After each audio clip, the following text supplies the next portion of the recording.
முதல்வர் ஸ்டாலின் அவர்களே, கைது செய்யப்பட வேண்டியது புஷி ஆனந்த், ஆதவார்ஜுனா, நிர்மல் இது ஒரு பக்கம் இருந்தாலும் கைது செய்ய வேண்டியது உங்களுடைய அதிகாரிகளை. உங்க எஸ்பியை கைது பண்ணணும், உங்க கலெக்டரை கைது பண்ணணும். அவங்க தானே மக்களை காப்பாற்ற வேண்டிய இடத்துல இருந்து காப்பாற்ற முடியாத திமுக அரசாங்கத்தின் அதிகாரிங்க தானே.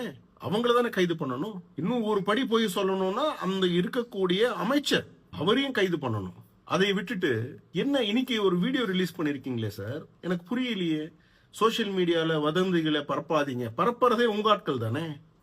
பரப்புறதே யார்? திமுக. எடுத்து பாருங்க, விஜய் ஏன் லேட்டா வந்தாரு, விஜய் ஏன் அங்க நடக்கும் பொழுதே அவருக்கு தெரியும், இருந்தாலும் பேசினாரு. நீங்க எங்கேயோ ஸ்டேஜ்ல இருப்பீங்க, உங்களுக்கு எப்படி தெரியும் அங்க என்ன நடக்குதுன்னு? நீங்க எத்தனை நிகழ்ச்சிங்க போயிருக்கிறீங்க? உங்க கட்சி ஆட்கள் பண்றாங்க இந்த வேலையை, உங்க கட்சி ஆட்கள் பண்றாங்க. இந்த விஜய் மேல பிளேம் திருப்புறதை விட்டுட்டு, இந்த மான் கராத்தே விளையாட்டுலாம் விட்டுட்டு ஒழுங்கான நிர்வாகத்தை பண்றதுக்கு இப்பயாவது முயற்சி பண்ணுங்க. இது வரைக்கும் நீங்க ஆக்ஷன் எடுக்கல சார். 41 உயிர் போயிருக்கு, ஆனா ஆக்ஷன் எடுக்கல இது வரைக்கும். நீங்க வீடியோ போட்டுட்டு இருக்கீங்க, அதுக்கு முன்னாடி முதலமைச்சர் வேற ஒரு டேக் போட்டிருக்கீங்க. புரியல சார், என்ன மிரட்டுறீங்களா? தமிழக மக்களை பார்த்து மிரட்டுறீங்களா? யாரும் பேசக்கூடாதா? உண்மையை பேசக்கூடாதா?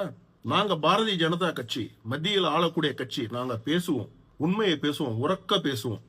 இந்த மிரட்டுற வேலையெல்லாம் விட்டுட்டு இப்ப நீங்க என்ன ஆக்ஷன் எடுத்திருக்கீங்க சார்? இப்ப வரைக்கும் நீங்க என்ன ஆக்ஷன் எடுத்திருக்கீங்க சொல்லுங்க பாப்போம். எல்லாம் போயிட்டு வந்தீங்க, உங்க மகன் வந்தாரு, துபாயில இருந்து வந்தாரு, கரூருக்கு போனாரு, திருப்பி வந்தாரு, துபாய் கிளம்பிட்டாரு. பிரைவேட் ஜெட் பிளைட்ல சார், பிரைவேட் ஜெட் பிளைட்ல. அதனால இதுதான் உங்களுக்கு மக்களுக்கு மேல இருக்கக்கூடிய ஒரு அக்கறை. அதனால வீடியோ போடுறதை விட்டுட்டு இப்பயாவது ஆக்ஷன் எடுங்க. உங்க எஸ்பி மேலேயும் உங்க கலெக்டர் மேலேயும் அங்க இருக்கக்கூடிய ஏடிஜிபி மேல இவங்க மேல ஆக்ஷன் எடுங்க. அதை விட்டுட்டு ஏன் மக்கள் மேலேயே உங்க கோவத்தை காட்டுறீங்க? கோவப்பட வந்து உங்க மேல sir. You have become incompetent. Your government has become incompetent. Dravida model is a zero model, is a failure model sir. நன்றி.